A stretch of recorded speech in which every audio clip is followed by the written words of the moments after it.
പിതാവിൻ്റെയും പുത്രൻ്റെയും പരിശുദ്ധാത്മാവിൻ്റെയും നാമത്തിൽ ആമേൻ. എൻ്റെ പ്രിയപ്പെട്ടവരെ, ഇന്ന് ഓഗസ്റ്റ് 15-ാം തീയതി ശനിയാഴ്ച. അമ്മേ പരിശുദ്ധ അമ്മേ, അമ്മേ പരിശുദ്ധമേ, ദൈവമാതാവേ, കൃപാസനത്തിലൂടെ ഞങ്ങൾക്കും ഞങ്ങളുടെ ദേശത്തിനും അമ്മ മധ്യസ്ഥം തേടി തന്ന എല്ലാ അനുഗ്രഹങ്ങൾക്കും കൃപകൾക്കും ഞങ്ങളിപ്പോൾ ഹൃദയം നിറഞ്ഞ നന്ദി പറയുന്നു. അമ്മേ പരിശുദ്ധമേ, ദൈവമാതാവേ, 2004 ഡിസംബർ 7-ാം തീയതി ഉച്ചകഴിഞ്ഞ് 2:30 കൃപാസനത്തിൽ സംഭവിച്ച അമ്മയുടെ പ്രത്യക്ഷപ്പെടലിനെക്കുറിച്ച് തിരുസഭയ്ക്ക് സമർപ്പിച്ചിരിക്കുന്ന പഠനരേഖകളുടെ മേൽ സഭാത്മകമായ പഠനം ആരംഭിക്കുവാൻ ഞങ്ങൾ പ്രാർത്ഥിക്കുന്നു.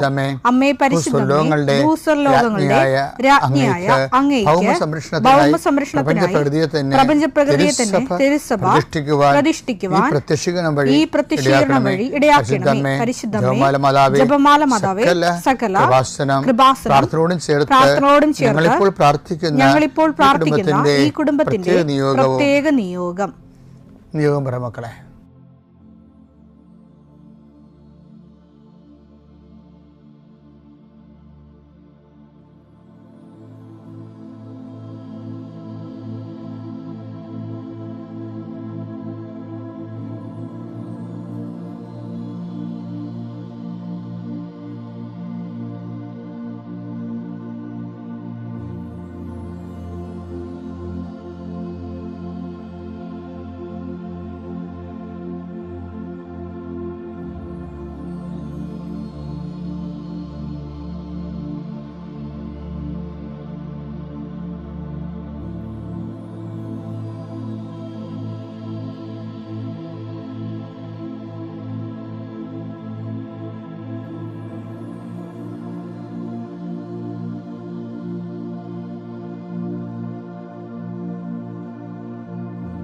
അമ്മയുടെ പ്രത്യക്ഷീകരണത്തിന്റെ ഈ അനുഗ്രഹവേളയിൽ ഞങ്ങൾക്ക് സാധിച്ചു തരുവാൻ കനിയണമേ. ആമേൻ. വിശ്വാസ പ്രമാണം. സർവശക്തനായ പിതാവും ആകാശത്തിന്റെയും ഭൂമിയുടെയും സൃഷ്ടാവുമായ ദൈവത്തിൽ ഞാൻ വിശ്വസിക്കുന്നു. അവിടുത്തെ ഏകപുത്രനും ഞങ്ങളുടെ കർത്താവുമായ ഈശോമിശിഹായിലും ഞാൻ വിശ്വസിക്കുന്നു. ഈ പുത്രൻ പരിശുദ്ധാത്മാവിനാൽ ഗർഭസ്ഥനായി കന്യകാമറിയത്തിൽ നിന്ന് പിറന്ന് പൊന്തിയോസ് പീലാത്തോസിന്റെ കാലത്ത് പീഡകൾ സഹിച്ച് കുരിശിൽ തറയ്ക്കപ്പെട്ട് മരിച്ച് അടക്കപ്പെട്ട് പാതാളങ്ങളിൽ ഇറങ്ങി മരിച്ചവരുടെ ഇടയിൽ നിന്ന് 3-ാം നാൾ ഉയർത്ത് സ്വർഗത്തിലേക്ക് എഴുന്നള്ളി സർവശക്തിയുള്ള പിതാവായ ദൈവത്തിന്റെ വലതുഭാഗത്തിരിക്കുന്നു. അവിടെ നിന്ന് ജീവിക്കുന്നവരെയും മരിച്ചവരെയും വിധിക്കുവാൻ വരുമെന്നും ഞാൻ വിശ്വസിക്കുന്നു. പരിശുദ്ധാത്മാവിലും ഞാൻ വിശ്വസിക്കുന്നു. വിശുദ്ധ കത്തോലിക്കാ സഭയിലും പുണ്യവാന്മാരുടെ ഐക്യത്തിലും പാപങ്ങളുടെ മോചനത്തിലും ശരീരത്തിന്റെ ഉയർപ്പിലും നിത്യമായ ജീവിതത്തിലും ഞാൻ വിശ്വസിക്കുന്നു. ആമേൻ.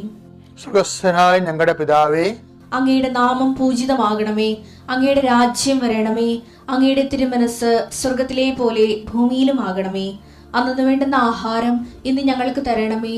ഞങ്ങളോട് തെറ്റ് ചെയ്യുന്നവരോട് ഞങ്ങൾ ക്ഷമിക്കുന്നത് പോലെ ഞങ്ങളുടെ തെറ്റുകൾ ഞങ്ങളോടും ക്ഷമിക്കണമേ. ഞങ്ങളെ പ്രലോഭനത്തിൽ ഉൾപ്പെടുത്തരുതേ, തിന്മയിൽ ഞങ്ങൾ രക്ഷിക്കണമേ. ആമേൻ. നന്മ നിറഞ്ഞ മറിയമേ, സ്വസ്തി. കർത്താവ് അങ്ങയുടെ കൂടെ സ്ത്രീകളിൽ അങ്ങ് അനുഗ്രഹിക്കപ്പെട്ടവളാകുന്നു. അങ്ങയുടെ ഉദരത്തിൻ ഫലമായി ഈശോ അനുഗ്രഹിക്കപ്പെട്ടവനാകുന്നു. പരിശുദ്ധ മറിയമേ, തമ്പുരാന്റെ അമ്മേ, പാപികളായ ഞങ്ങൾക്ക് വേണ്ടി ഇപ്പോഴും ഞങ്ങളുടെ മരണസമയത്തും തമ്പുരാനോട് അപേക്ഷിക്കണമേ. ആമേൻ. കർത്താവേ, നിന്റെ ഉന്നതമായ നാമത്തിന് സ്തോത്രം ചെയ്യും. കർത്താവേ, നിന്റെ വിശുദ്ധ പൗരോഹിത്യത്തെ മഹത്വപ്പെടുത്തണമേ. കർത്താവെ, സഭയിലുള്ള സാന്നിധ്യം പ്രകടമാക്കണമേ. 40 വർഷം ഞാൻ അർപ്പിച്ച കൃപാന്റെ യുഗതിയാണ്. കൃപാസ്ഥാനത്താറെ ജീവനോടെ പ്രത്യക്ഷപ്പെട്ട മാതാവിന്റെ മാധ്യസ്ഥ ഇന്ന് അങ്ങയുടെ മക്കളെ പ്രാർത്ഥന കൂടുന്ന എല്ലാ മക്കൾക്ക് വേണ്ടി പ്രാർത്ഥിക്കുകയാണ്. നിന്റെ കൂടെ അമ്മ ഉണ്ടാവുമെന്ന് ഓർക്കണം ദൈവപൈതലേ. കർത്താവ്, കിടപ്പായിപ്പോയവർ, ഇങ്ങനെ ഒരു ആരോഗ്യമുണ്ട് പക്ഷെ കിടന്നു പോയവർ, ചിലപ്പോൾ അപകടം ഉണ്ടായി കിടന്നു പോയവർ, കർത്താവെ പ്രഷർ വന്ന് കിടന്നു പോയവർ, കർത്താവിൻ്റെ തിരുമുറുവാർന്ന വലതുകരം ആണിപ്പെടുതാടുന്ന അത്ഭുതകരം ആ കിടന്നുപോയ മക്കളുടെ മേൽ ശരീരത്തിൽ തളിക്കപ്പെടട്ടെ. യേശുക്രിസ്തു ഉന്നതമായ നാമത്തിൽ നീ സൗഖ്യം പ്രാപിക്കട്ടെ എന്ന് കൽപ്പിക്കുന്നു. കർത്താവെ, പടലപ്പിണക്കങ്ങളും തൊഴുത്തിൽ കുത്തുമൂലം കുടുംബത്തിൽ കലഹവും കോലാഹലങ്ങളും സമാധാനം നഷ്ടപ്പെട്ട കുടുംബങ്ങൾ. നീ ഏത് ഭവനത്തിൽ പ്രവേശിക്കുമ്പോഴും ആ ഭവന സമാധാനം ആശംസിക്കണം. സമാധാന ദൂതൻ അവിടെ ഉണ്ടെങ്കിൽ നിൻ്റെ സമാധാനോടെ ഭരിക്കും. കർത്താവേ, അടിയൻ്റെ പ്രാർത്ഥന കൊണ്ടും അമ്മയുടെ പ്രത്യക്ഷീകരണം കൊണ്ടും കർത്താവേ, ആ കുടുംബങ്ങൾക്ക് സമാധാനം ഉണ്ടാകണമെന്ന് പ്രാർത്ഥിക്കുന്നു.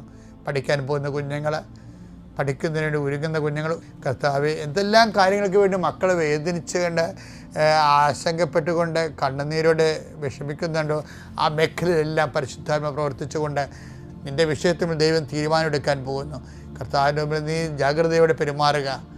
കർത്താവെ, അകലം വിട്ടുപോകുന്നവർ, രാജ്യം വിട്ടുപോകുന്നവർ, വീട് വിട്ടുപോകുന്നവർ, ഞങ്ങൾ കണ്ണുമ്പിൽ മറയുന്നവർ കർത്താവിൻ്റെ കൃപയാൽ നിറക്കപ്പെടട്ടെ എന്ന് പ്രാർത്ഥിക്കുന്നു.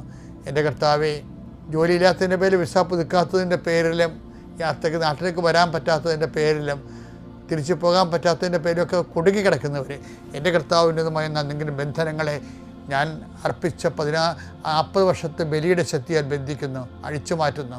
കർത്താവിൻ്റെ കരുണ നിന്നെ ആവശ്യിക്കുകയും നീ വിടുതൽ പ്രാപിക്കുകയും ചെയ്യട്ടെ. I command you in the name of Jesus Christ, you be healed and delivered. എൻ്റെ പ്രിയോടെ പിന്നെ ഉണ്ടല്ലോ, ഇടയ്ക്ക് എനിക്കൊരു കൺഫ്യൂഷൻ വന്നായിരുന്നു. കൺഫ്യൂഷൻ എന്ന് പറഞ്ഞാലേ, കർത്താവ് ഒരു വാക്ക് പറഞ്ഞില്ലേ, 15:19 താഴെ സുവിശേഷം, ദുശ്ചിന്തകൾ, കൊലപാതകം, പരസംഗം, വ്യഭിചാരം, മോഷണം, കള്ളസാക്ഷ്യം, പരദൂഷണം എന്നിവയെല്ലാം ഹൃദയത്തിൽ നിന്നാണ് പുറപ്പെടുന്നത്. ഇവയാണ് ഒരുവനെ അശുദ്ധനാക്കുന്നത്. ഇതിൻ്റെ കൺഫ്യൂഷൻ എന്ന് പറഞ്ഞതേ, അതിനകത്ത് ഈ 5-ാം പ്രമാണം തൊട്ട് മോഷണം, പിന്നെ 6-ാം പ്രമാണം വിചാരം, അവൻ്റെ കള്ളസാക്ഷ്യം, കൊലപാതകം, അപ്പോൾ ഇതെല്ലാം ഹൃദയത്തിൽ നിന്ന് വരുന്ന ഈശോ പറഞ്ഞത്. അപ്പോൾ എനിക്കെന്താ കൺഫ്യൂഷൻ എന്താണെന്ന് അറിയാമോ? വേറെ 4 പ്രമാണം ഉണ്ടല്ലോ, എന്തൊക്കെയാണിത്? നിൻ്റെ കർത്താവ് ദൈവം ഞാനാകുന്നു, ഞാനില്ലാതെ മറ്റൊരു ദൈവം നിനക്കുണ്ടാവരുത്, ദൈവത്തിൻ്റെ നാമം വെറുതെ പ്രയോഗിക്കരുത്, പിന്നെന്താണ്, കർത്താവിൻ്റെ നാമം ദിവസം പരിശുദ്ധമായി ആചരിക്കണം, മാതാപിതാക്കന്മാരെ ബഹുമാനിക്കണം. ഇത് ഹൃദയത്തിൽ നിന്നല്ലേ വരണത്. മറ്റ് മാത്രം എന്താ ഹൃദയത്തിൽ വരണമെന്ന് പറയാൻ കാര്യം? അപ്പോൾ അതിനെ അഡ്രസ്സ് ചെയ്യേണ്ട സമയത്ത് പക്ഷേ നമ്മളൊന്ന് ചിന്തിച്ചു കഴിഞ്ഞാൽ എല്ലാ പാപങ്ങളും ഹൃദയത്തിൽ നിന്നാണ് വരണത്.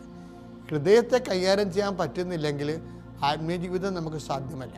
അപ്പോൾ ഈശോ പറഞ്ഞ് വ്യഭിചാരം, കള്ളസാക്ഷ്യം, കൊലപാതകം ഇതെല്ലാം ഹൃദയത്തിൽ നിന്ന് വരുന്നു, അതവനെ അശുദ്ധനാക്കണം. അപ്പം ഞാൻ ഈശോയോട് ചോദിച്ച്, ഈശോ നിൻ്റെ കർത്താവ് ഞാനാകുന്നു, ഞാനല്ലാതെ മറ്റൊരു നിനക്ക് ഉണ്ടാവരുമെന്ന് പറയണേ, അത് ഹൃദയത്തിൽ നിന്നല്ലേ ആ പാപം വരണത്? അപ്പം കർത്താവിൻ്റെ വചനത്തിൽ അതെല്ലാം ഉണ്ട്. ശരിക്കും പറഞ്ഞാൽ അത് പാപങ്ങൾ, എല്ലാ പാപങ്ങളും ഹൃദയത്തിൽ നിന്ന്. അതാണ് ഈശോ പറഞ്ഞിട്ടുണ്ടേ, ഹൃദയത്തിന്റെ തികവിൽ നിന്ന് അധരങ്ങൾ സംസാരിക്കണമെന്ന്.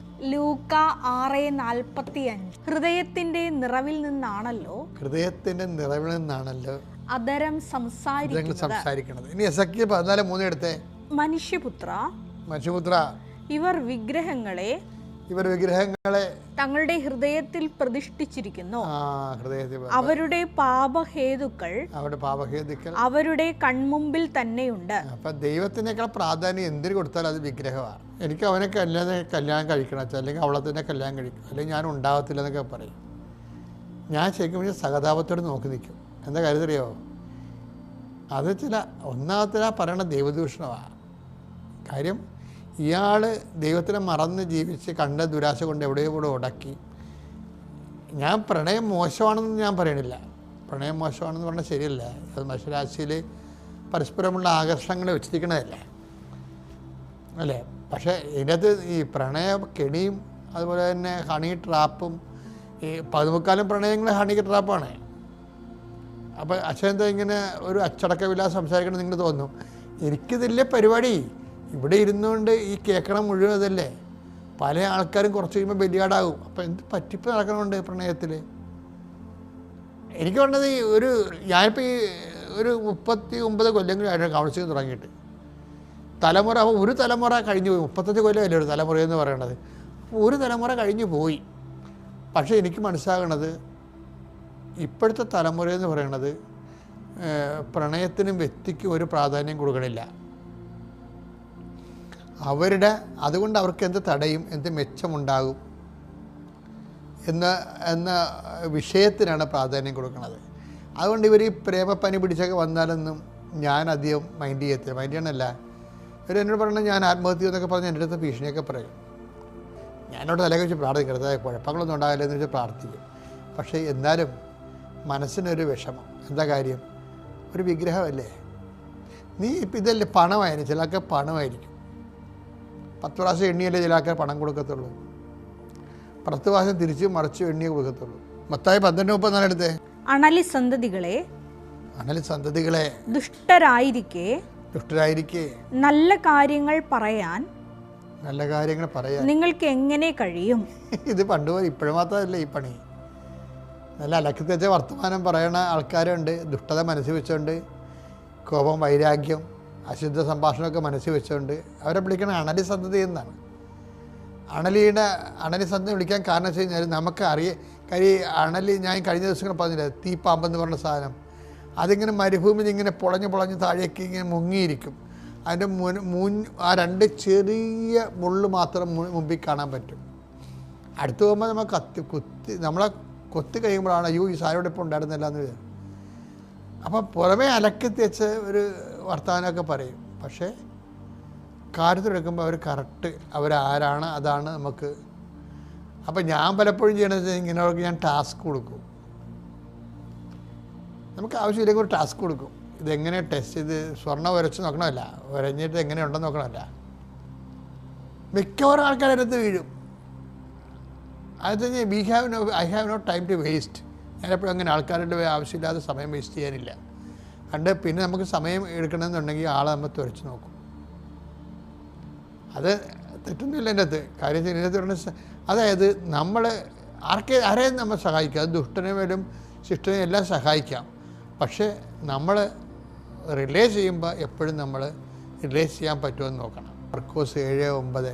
അവൻ തുടർന്നു നിങ്ങളുടെ പാരമ്പര്യം പാലിക്കാൻ വേണ്ടി നിങ്ങൾ കൗശലപൂർവം ദൈവകൽപ്പന അവഗണിക്കുന്നു. എന്തെന്നാൽ നിന്റെ പിതാവിനെയും മാതാവിനെയും ബഹുമാനിക്കുക. അത് കൽപ്പനയാണേ. അത് ഹൃദയത്തിൽ നിന്ന് അതിനെതിരെ വരുന്ന തിരസ്കാരങ്ങൾ, മാതാപിതാക്കന്മാരെ തിരസ്കരിക്കേണ്ടത് എവിടുന്നാ വരുന്നത്? പ്രായമായ ആൾക്കാരില്ലേ, അപ്പനായാലും അമ്മയായാലും മറ്റുള്ളവരായാലും, നിങ്ങൾ സ്വപ്നം കണ്ടിട്ടുണ്ടെങ്കിൽ നിങ്ങൾ ചിന്തിക്കണം അവർക്ക് എന്താണ് അവരുമായിട്ട് കടപ്പാട് നമുക്ക് എന്ന് ചിന്തിക്കണം. ഒരു സ്വപ്നം കണ്ടാൽ ആ വ്യക്തികൾ നിങ്ങളുടെ ബന്ധമുണ്ടെങ്കിൽ അയാൾ ജീവിച്ചിരുന്ന കാലത്ത് അയാളെ ഉപദ്രവിക്കുകയോ വിഷമിപ്പിക്കുകയോ ഒഴിവാക്കുകയോ സങ്കടപ്പെടുത്തുകയോ ചെയ്തിട്ടുണ്ടെങ്കിൽ കർത്താവിന് തിരുസന്നിധി പരിഹാരം ചെയ്യണമെന്നാണ് ഈ സ്വപ്നത്തിൻ്റെ അർത്ഥം. കാര്യം ദൈവമായിട്ട് ജീവിച്ചു പോകണമെങ്കിൽ വെട്ടിപ്പും മെനയായിട്ട് പോകണമല്ല, അല്ലാതെ ഈ പറഞ്ഞ പോലെ പോയിട്ടൊരു കഥയില്ല. അദ്ദേഹത്തിന് പറ്റിപ്പാണ്, അത് ദൈവത്തിന് അറിയാമില്ല. ദൈവം പറ്റിപ്പിൽ വീഴത്തില്ല. പിന്നെ ആരാ പറ്റിപ്പിൽ വീഴണം? നമ്മൾ തന്നെയാണ്. ശ്രദ്ധിക്കുക. പിതാവിൻ്റെയും പുത്രൻ്റെയും പരിശുദ്ധാത്മാവിൻ്റെയും നാമത്തിൽ.